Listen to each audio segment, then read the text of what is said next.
We've all heard it said, well, that's my truth, or speak your truth. But what does it actually mean? What distinguishes God's truth from my truth? And what is the danger of confusing the two? We're going to discover these things today on Soul Zero 2.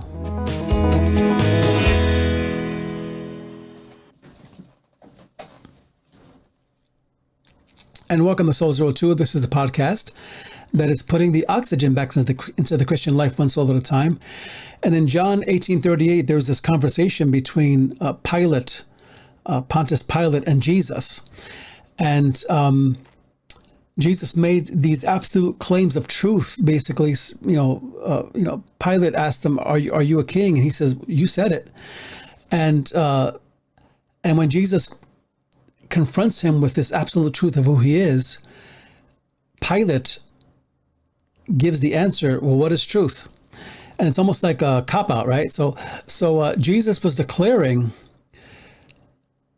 objective truth in Roman-controlled Palestine, which was very pluralistic in nature, and truth was subjective in general. It was personal, it was diverse, the way it is today.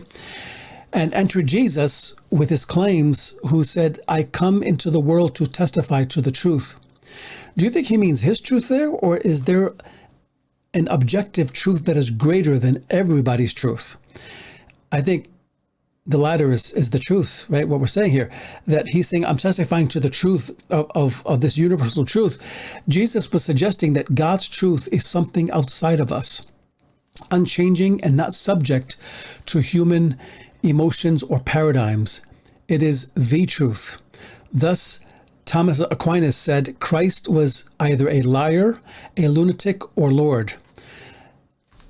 Which do you believe today, right? So Pilate, not wanting to face the idea of an objective truth, he again uses the evasive words, what is truth? Much like today, Roman culture was pluralistic. In other words, mixed and diverse with their beliefs. And that's how democracies basically work.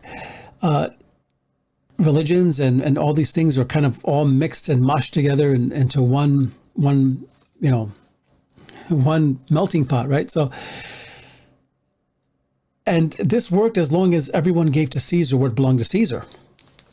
And reading Jesus' claims today feels like Jesus was exposing the danger of confusing the truth, my truth, with God's truth. When we mistake our convictions, our emotions, our beliefs for the truth, we fall into deception. And for instance, my truth becomes the truth. Then I can say or do anything I want, no matter how immoral or how evil it is, and say, well, that's my truth. But in some cases, truth can be valid. And let me just go down the pea patch here today, but when can truth be valid? When in what instances can truth actually, my truth, be valid? Well, it can be valid when it is actually not based on feeling, but on what is actually true. It has to agree with what is true. When someone uses my truth as a personal testimony, I've heard this done, and so I want to be respectful today that if somebody went through something that was true and that's their truth, I get it. If someone says this is my truth and they gave a testimony of how they survived abuse or some trauma, that makes perfect sense, and we respect that today, right? However, it is invalid when someone uses my truth to cover immorality or crime or just something that's just dead wrong. Some time ago, Oprah Winfrey said, what I know for sure is that speaking your truth is the most powerful tool we all have. And that sounds really encouraging and motivational and positive, but what does it really mean? Think about this. If the pedophile said, after they abused a child, well, that's my truth, how sick would that be, right? Most anybody would disagree with that statement. Why? Because you need a universal truth that works, not just your own truth. And there was this book that came out a while ago named Mansions in the Spirit. It's a book on trying to meld all the world religions together and say, okay, now we got the final picture. Now we know what we're doing. And this book talks about the idea that we should draw a big circle around Jesus and include all the other religions: Hinduism, Buddhism, Judaism, Islam, Taoism, Confucianism. And they all have to be acknowledged as part of God's plan. Right? Wrong. What about the law of non-contradictions? It's a logic law that put it this way. Here's how someone worded it. When two propositions contradict one another, one must be false and the other must be true. They cannot both be true and they cannot both be false. So when Jesus said, I'm here to testify of the truth, he was honing in on something very deep there, that this wasn't something that is up for debate or something you can deny. For example, if one person claims that God exists and another person claims that God doesn't exist, both can't be true. One has to be right and one has to be wrong. But when else can we have a truth that maybe is, my truth? When does it work? It works when it aligns with reality or universal truth. That's when it works. There's an objective universal truth that rules all of us. Charles Finney called it the moral law. Edmund Burke called it the moral law. And Jesus called it the truth, right? And did you know that missionaries through the years have found nomadic tribes that believed in the Ten Commandments? And they asked them, where'd you get that? And they point to their hearts. It was in here. And there's something about the fact that God writes this universal law in our hearts where we know in general what is true and what is not true. And the universal reality is Jesus. He's the reality. He testifies to the truth. Jesus is the only one who made the most outrageous claims that no other religion ever made. Like in John 14:6, I'm the way, the truth, and the life. No man comes to the Father but by me. And 1 John 5:12, whoever has the Son has life. Whoever has not the Son has not life. But I want to talk just briefly, just some differences between my truth and God's truth. Here's the first one. My truth can be subjective. Subjective meaning it's personal, it's my own opinion, it's my own idea. But God's truth is objective, meaning it's based on a universal truth because He is the truth. And subjective based on a subjective based view is based on my own feelings, my own emotions, my own perspective, my own paradigm, my own ideologies. And when this happens, the danger of it is that truth becomes relative and customized. That is true for you, but it's not true for me. And when this happens, we're in trouble. And, these days you have large megachurches who have compromised their testimony in Jesus by inviting certain, by compromising, with the LGBT community of the definition of marriage, and both can't be right. Either we believe what the gospel says, what Jesus said, what the Bible says, or we don't. And the problem also is this, that my truth, or let me put it to you this way. We can get stuck in this emotional theology, I call it. Subjective truth equals emotional theology. Our theology can become compromised because we are emotionally attached to a person who's maybe living immorally.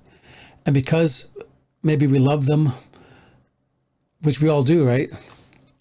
We can be tempted to compromise what we believe and say, well, does the Bible really say that or mean it, But yes, it is possible to love everybody, but yet, still hold to your convictions, right? We believe that.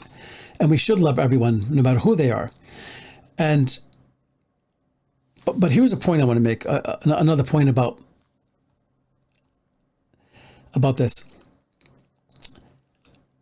Some differences between my truth and God's truth. My truth can be subjective, right? But also my truth can change at a whim. God's truth is eternal, always.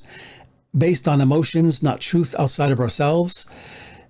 When we say this is my truth, that can change tomorrow. Our truth can seek to subvert God's truth. And that's where the deception comes in, where we think that my truth is the truth, is the universal truth. That's where the danger comes.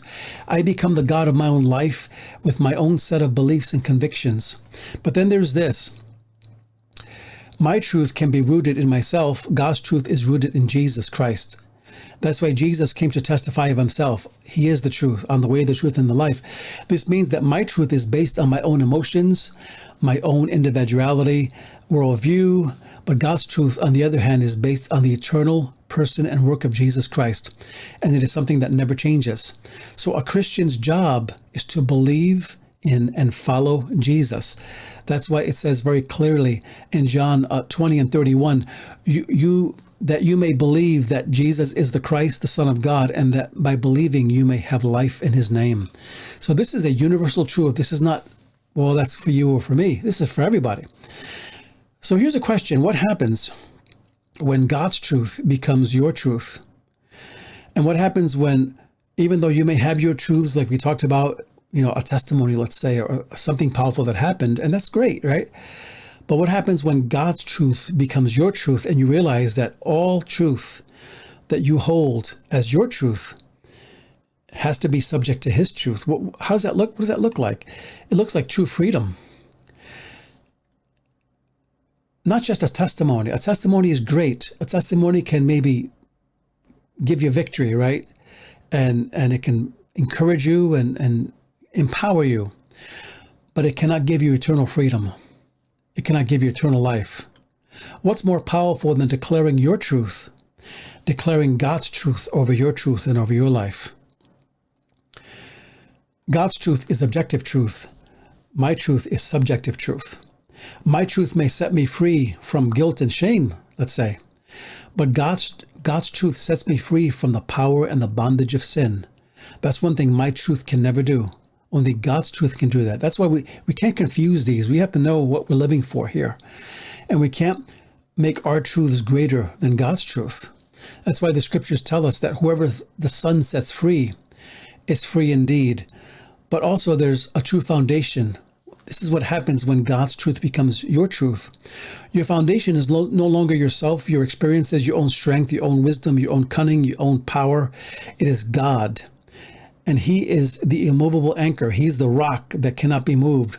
Some things never change no matter what, thank God. And some things are always true, and some things are always false. And thank God for that simple logic, that God never changes. He's eternal. He cannot change. The scriptures tell us that his word is forever settled in heaven.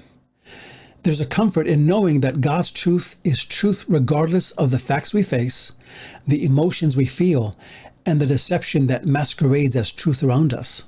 There's a comfort in knowing that. We must know that our truth may be subjective, but God's truth is objective. Frank Turek puts it this way: truth is whatever corresponds to the real or reality. So when someone says all truth is relative, you might want to answer them this way. And this is Frank Turek saying, that's true when someone says, or rather, when someone says truth is relative, your response should be, is that true? How do you know it's true? Or when someone says you shouldn't judge people, you're being intolerant, your reply is, was that intolerance I just heard? Was that a judgment I just heard? So see the contradictions here.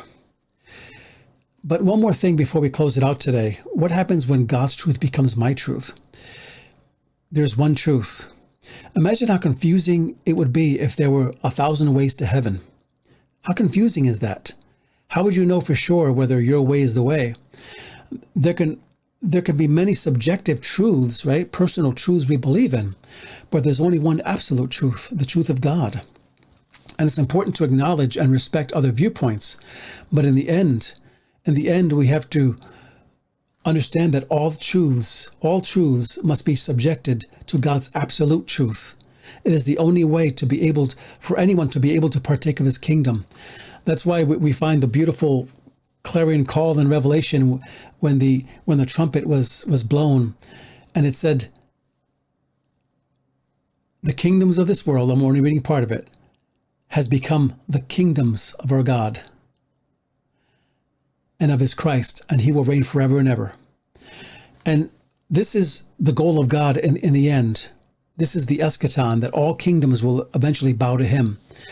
And so C.S. Lewis once wrote, there are two kinds of people in the world. Those who say, thy will be done, and those who say, my will be done. So which are you today? If you like this podcast, please leave a like and check us out and connect with us. We are on YouTube, Buzzsprout, Spotify, Google Podcast, Facebook, and others. So recommend it to a friend, and please subscribe to this channel. And I'm so glad to be with you today. God bless you, and have a great day.